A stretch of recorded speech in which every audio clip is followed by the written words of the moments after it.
the side of a hill, and this young fella came up through, and he sees me, and I gave him a little wave, but I didn't speak to him. Well, that he didn't take the hint. He turned and came right up to me, and then he starts talking to Brewster.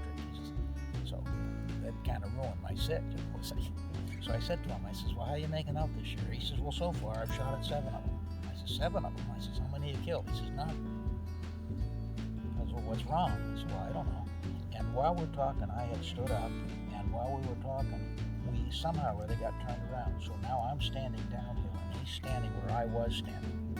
And all of a sudden his eyes get real big, and he goes to me, he says, don't move. And he lays his rifle right on my shoulder, and I reach up and I plug my ears, and his gun goes off, and I turn around, and there's this flag bouncing down through the woods. We went down and we looked and looked and looked. There's no hair, no blood, no nothing. It was like, so, and pretty quick his brother shows up, his older brother, and we look and we look, and we take the track forever, and there's just no blood. He didn't hit the deck. So he's just shaking his head. I don't understand it. I don't understand it. It was either his granddad or his uncle's rifle that he used. And so the two of them, off they go. Well, by now it's too late to go anyplace else. So I sat down fairly close to where, oh no, I didn't. I kept looking around, and I saw where the deer had been standing, and I'm looking like downhill from there. Right at the base of it, of a sapling about that big around, there's the bullet hole. There's the bullets. I can see the base of the bullet, the back of the bullet. I dig it out with my knife, and I drop it in my pocket. And by then it's so late, I'd say, well, there's no sense in me going anyplace else. I might just as well sit right down right here. So I sat down within 2 or 3 or 4 yards of where he had shot.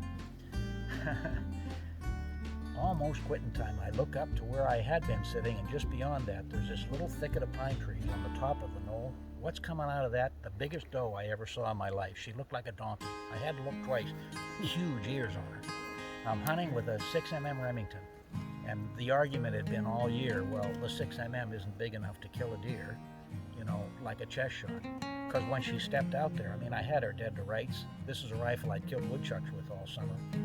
So I put the crosshair like right up on her head, and I said, well, I'll just drop her right where she's standing. And I said, no, I'm going to see what's going to happen if I shoot her in the chest. So I slid my crosshairs down just behind her shoulder, and I squeezed off the shot. That daggone deer went up on her hind legs and over on her side, and dead, absolutely dead. Killed her stone dead right there. So that put to rest the argument that the 6mm wouldn't kill a deer. Yeah. So that deer was so big, when I hung her in my garage in Wendell, I had her nose touching one of the, I guess you'd call them a collar tie. Yeah. Her feet were still on the floor of my garage. Jeez. Absolutely huge. And what about that guy being such a bad shot? Okay, so the very next weekend, I'm back in the same cover. I run into the kid. I fish in my pocket. I said, did you ever sight that rifle in? He said, well, no, my uncle. I said, well, and I handed him the bullet. I said, this is your bullet. I said, I took it out of the base of the tree behind where that deer. Because, I mean, he took perfect aim. I mean, I'm looking right at his eyes when he's doing it. He's doing everything just right, you know what I mean? He's not shook up, none of that. And I says, well, my advice to you was to take that rifle to the sand pit and do one of two things. He said, what's that? I said, either sight it in or bury it.